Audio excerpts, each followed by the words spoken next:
Selamat sore semuanya. Oke, barusan udah dengar lagunya lah ya. Ada yang hafalnya lagunya dari siapa? Oh iya. Lagunya enak kan, seru kan? Tapi kalian tahu nggak bahwa pernah nggak ngerasain satu ketika kita misalnya lagi denger lagu tapi pikiran kita begitu ribut, begitu banyak suara di kepala kita.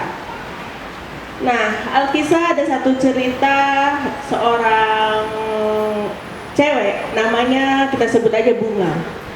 Jadi Bunga ini tinggal di kota besar dan dia terbiasa diejek, dihina, dipisahkan, disisihkan.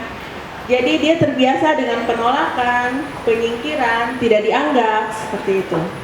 Tiap hari dia melihat bahwa mungkin ada sesuatu yang salah dari dia dan mengakibatkan dia menjadi terasing dan tidak suka bersosialisasi.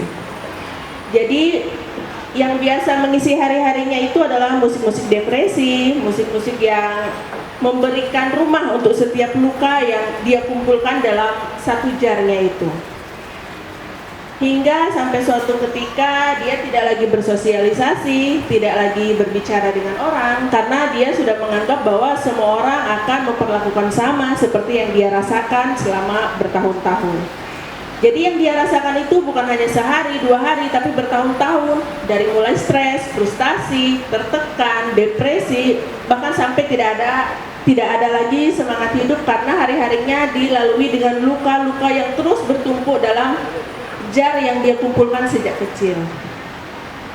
Sampai suatu ketika ada teman si Bunga ini yang mungkin dia sangat sayang sama si Bunga ini dan dia itu langsung berkata bahwa kamu kayaknya nggak bisa deh kayak gitu terus. Setiap hal yang kamu ceritakan adalah luka, luka dan luka, luka masa lalu, luka masa lalu, luka masa lalu. Jadi si Bunga ini bertanya, memang kenapa? Kan itu yang memang terjadi dalam kehidupan saya, kata si Bunga itu. Tapi temannya ini berkata, memang itu terjadi dalam kehidupan kamu, tapi kamu menjadikan luka itu sebagai rumahmu, dalam pelarian dalam menjalani kehidupanmu.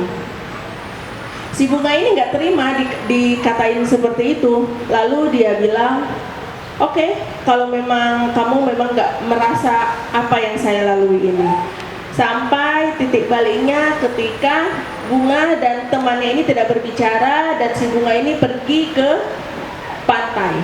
Di situ ketika di pantai dia merenung seorang diri dan mendengar satu lagu diputar, yaitu lagu dari Mary Riana, judulnya Saya Pasti Bisa.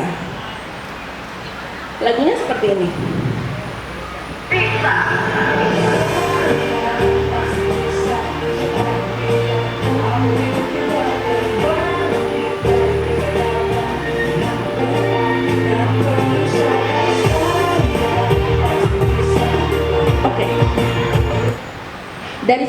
Dari satu kalimat ini, saya pasti bisa, itu membuat cara pandang si Bunga ini berubah, bahwa dia memang harus bangkit dan tidak boleh menjadikan luka ini sebagai rumah lagi bagi dia. Dia mulai merubah lagunya. Pertama, dari lagunya dia tidak lagi mendengarkan lagu-lagu depresi yang menghidupkan lagi luka lama yang sudah dia lalui itu, tapi dia mulai merubah lagu-lagu menjadi yang lebih semangat dan untuk merubah cara pandang dia mengenai kehidupan ini.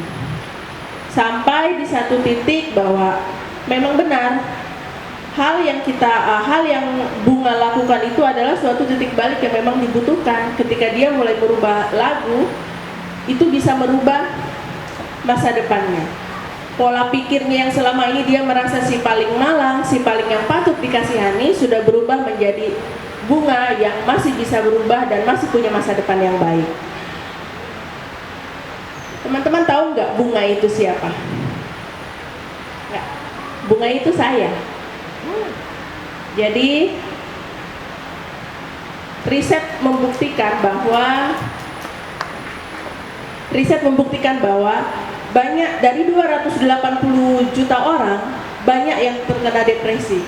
Tapi depresi itu sebenarnya bukan karena dianya yang tidak mau berubah, tapi pengulangan suara atau pengulangan kejadian yang terus terngiang-ngiang di pikiran yang mengakibatkan pola pikir yang merubah orang tersebut menjadi lebih depresi setiap harinya. Jadi ada satu quotes dari Plato yang mengatakan bahwa musik itu adalah jendela dunia, sayap untuk kehidupan. Jadi ubah musikmu, ubah masa depanmu. Terima kasih.